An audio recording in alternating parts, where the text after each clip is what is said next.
যাদের রক্তে মুক্ত এদেশ। বাংলাদেশের ইতিহাসে গৌরবোজ্জ্বল অধ্যায় ৭১-এর মহান মুক্তিযুদ্ধ। লাখো যোদ্ধার বীরত্বে জন্ম হয়েছে স্বাধীন সার্বভৌম এই দেশের। ৫৩ বছর পরে আবারও তরুণদের বীরত্বে মুক্ত হলো বাংলাদেশ।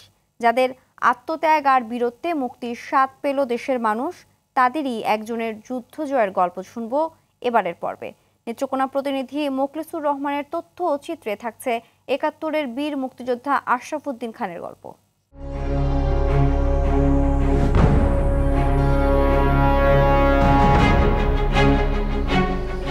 আমরা তেল ঢালাতে সাকসেসফুল যুদ্ধ করার পর ধানো কামাল করে এরপর আমাদের এমপি সাহেবরা বা এমএনএরা জানতে পারলো যে নেত্রকোনা কোম্পানি এই ধানো কামাল করে যুদ্ধ সাকসেসফুল অর্জন করেছেন। তারপর ওনারা টেপে আমাদেরকে ব্যাক করালেন প্রথমে তোরা হয়ে বাগবাড়া ক্যাম্পে। বাগবাড়া ক্যাম্প থেকে ইন্ডিয়ার মধ্যে কার্যনিতে ব্যাক করালেন আমাদের, একটা সোজাসুজি নিয়ে আসলেন মহিষকলা, ইন্ডিয়ার মহিষকলায় এনে রাখার পর এখান থেকে কিশোরগঞ্জের ক্যাপ্টেন হামিদ সাহেব ছিল আমাদের নেতৃত্বে। আর ওই দিক দিয়ে আরেক ৩টা কোম্পানি ওরা ক্যাপ্টেন চৌহানের নেতৃত্বে ত্রিমুখী আক্রমণ করার জন্যে আমরা এগোতে থাকি এবং আমাদেরকে সরাসরি বাগবাড়া থেকে ব্যাক করিয়ে নেওয়া হয় রংরা হয়ে এই মহিষকলা ক্যাম্পে। ওইখান থেকে আমরা পরের দিন রাত্রে আমাদের কোম্পানি অ্যাডভান্স হয়ে আসায় আমরা মোহনগঞ্জ সুনামগঞ্জের মধ্যনগর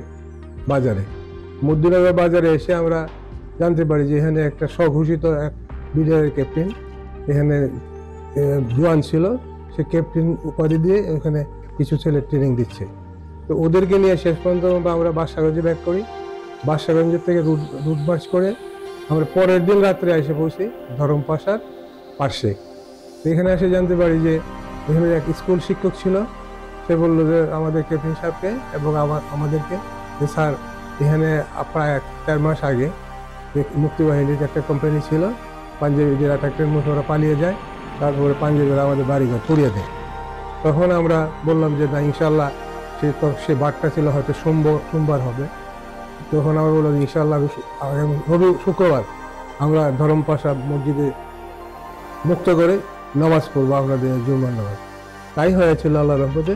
আমরা বৃহস্পতিবার দিন তার ত্রিমুখী অ্যাটাকের পর ধরমপাশা ক্যাম্পগুলো যেগুলো ছিল বাজারে সবগুলা ওরা গুটিয়ে ওরা মোহনগঞ্জের দিকে, একদিক খোলা ছিল, আমাদের ছিল 3 দিকে আমাদের ঘেরাও ছিল, একদিক খোলা ছিল, সেইগুলা খোলা জায়গা দিয়ে পাঞ্জাবি সেনারা মোহনগঞ্জে পালিয়ে আসে। এরপরের দিন ধর্মপাশা ওই দিন আমরা মুক্ত করে, এটা হবে সময়টা হবে বিকাল 4টা। তারপরে মুক্ত করে আমরা রাত্রে আবার আমরা অ্যাডভান্স করি মোহনগঞ্জের দিকে। এখানে আরও কয়েকটা কোম্পানি ছিল, তো আমরা 3মুখীভাবেই এগোতে শুরু করি। আমাদের উদ্দেশ্য হলো পাঞ্জাবিদের ধরে ফেলা, যেহেতু আমাদের আর্টিলারি ট্রেনিং ছিল, আমরা জেট ফোর্সের সদস্য হিসেবে একটা কোম্পানিতে যোগদান করি। তো এখান থেকে আমরা শিক্ষের যে ট্রেনিংটা নিয়েছিলাম এইভাবে আমরা অ্যাডভান্স করতে থাকি। এসে মোহনগঞ্জে ফেরার পর মোহরপুর মুক্ত হয়, পরের দিন বারহাট্টা মুক্ত হয়।